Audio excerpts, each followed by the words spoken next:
Welcome to my unboxing and review video of the Cooler Master N200 Micro ADX case. The case comes wrapped with a nylon bag. We get a leaflet with some instructions like how to install an optical drive, a motherboard, etc. And the case is protected with styrofoam, and as long as it does its job right, I've got no problems with it.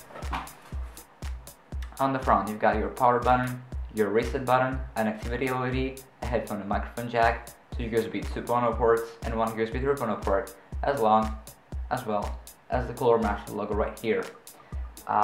This is your 5.25 inch optical drive bay, this is your 3.5 inch drive bay, and this is all mesh. This is all glossy plastic. The front panel is easily removable. There is a hinge down here that you can put your hand into and simply pull and remove. Inside the front panel there is a layer right here that is actually a filter. So this will get dusty and you'll have to remove it by lifting these right here in order to wash it. On this front, this is the one front panel and this is the other side panel. Both are removable with thumb screws and both are punched out for better cable management or support for taller graphics cards and coolers. Okay, so now let's move on to cooling options. Firstly, you've got a 12 cm fan face, the side panel, which is unfiltered. Secondly, you've got space for 2 12 cm fans at the front here. You've got space for a 120mm fan at the back right here. And lastly, you've got space for either 120cm fan or a 140mm fan, as long as you remove these right here. This is filtered with this little mesh, and the front panels and the front fans are filtered by the front panel filter. Okay, so now let's move on to your power supply. The power supply can be up to 160mm with the hard drive cage installed, or more if you remove the screws at the bottom to remove the hard drive cage. There are 4 rubber feet right here that are used to cancel noises from the power supply's fan. The power supply is filtered with this removable fan right here that gets out from the bottom. Next, let's move on to the motherboard and the graphics card. Your motherboard can be as big as a micro ADX board, and basically any micro ADX board will fit in here. Your graphics card can be up to 355mm according to Cooler Master, and that's pretty much, there are no graphics cards that are as big as that. The PCI brackets are all removable and reusable. You can unscrew these screws right here to get them off and install any expansion cards you'd wish. As far as the hard drive bays go, you can install a 3.5 inch drive here, 2 3.5 inch drives right here at the bottom inside the hard drive cage, and then we will move on to the 2.5 inch bays. You can put a drive under here. I don't know if you can see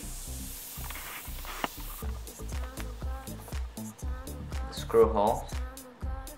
You can put a hard drive right here you can put 2 more SSDs or 2.5-inch hard drives here, like this, one right here,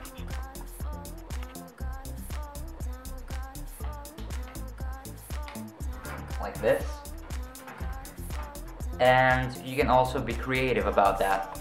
You can install more at different locations, like for example behind the motherboard tray, or just drop a few in the case.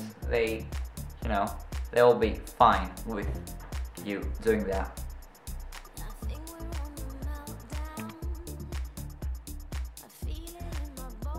As far as cable management goes, after installing your power supply right here, you can simply take its cables from here and drag them through these holes right here, or even there.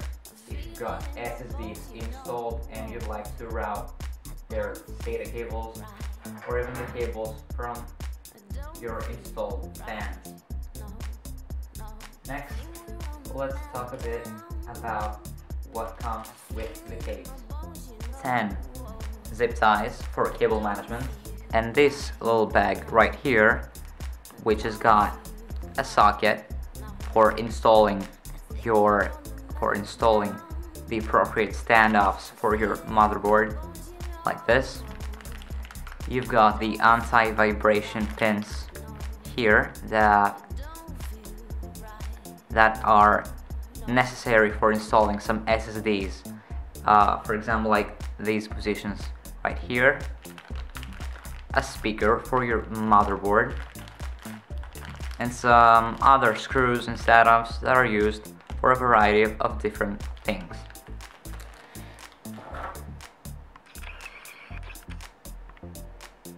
And lastly, the best present of them all are the included fans.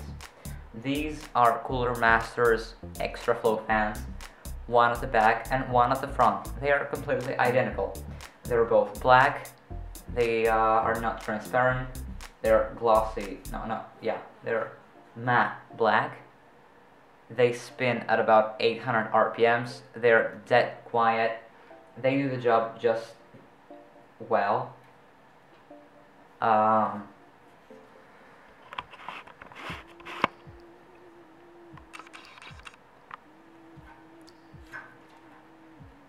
These are their cables. They have a 3-pin connection and come with a Molex adapter from the factory, which is removable, and the cable is just plainly painted black. It's not sleeved or anything, and it will do the job just fine. I'm completely happy with Cooler Master's decision to do that. And lastly, we come to the cables.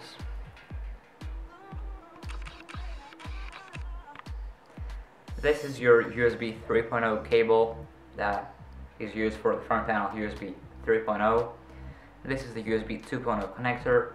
I wish they sleeved this part as well, but sadly they didn't. Anyway, not a big deal. This is your AC97 and HD audio connectors for the front panel audio, and these are just the the power button, the microphone jack, and the other set of button cables. So overall, I'm completely happy with this case. There is nothing more that I think Cooler Master could have included at such a low price. I mean, at 50 bucks, this thing is a steal, especially if you get it from another place, even for even less money. It supports many different graphic cards, motherboards, and stuff. And I think it's one of the best cases, one of the best budget cases available at the market. I mean, I think it's not worth it to spend anything less to get something cheaper or of less quality when you've got such a great case at this price point. Thanks for watching, guys. Subscribe.